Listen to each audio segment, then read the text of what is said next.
नवीन sir और Pandian sir आपण तो भल हम प्लस 3 और पीजी पिला कि भल स्कॉलरशिप देले 10,000 टंका लेखा देले काई प्लस 2 पिला तो देलेनी हाँ से कौन में देवे से तो 18 वर्ष ही नहीं ना आपण केवल से पिला मानक दौरान जो पिला 18 वर्ष अधिक जो माने कि आपण को भोट खंडे खंडे दे पारिबे आम ओडिसा रे प्लस 3 करुवा पिला 4 लाख एवं पीजी करुवा पिला 35,000 आपण से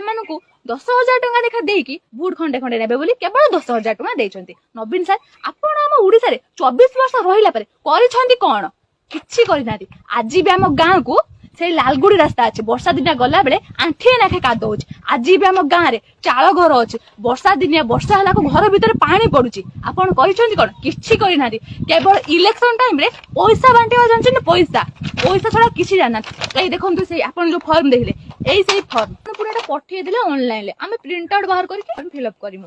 आपण 10,000 टका नेखा दउछंती केवल सेटा इलेक्शन पाई नवीन सर आपण जो एबे लोक मानको बैग बांटुचनी 13 कोटी टका खर्च करी कोन लोक माना पाखर बैग नथिला जिनस पत्र आने पे आपण केवल से बैग तैयारी करिया पे 13 कोटी टका खर्च कर देले जदी से 13 कोटी टका रखि थांते हम ओडिसा रे आज गोटे कारखाना ही पाठांता आ हम ओडिसा रे लोक माने देश विदेश को आज जाई दादन खटी न थांते हम ओडिसा रखि थांते आ काम कर थांते हम ओडिसा बहुत आगो को जाई थांता आ मते जा लागुची ए सब आईडिया हम पांड्यान सारंकर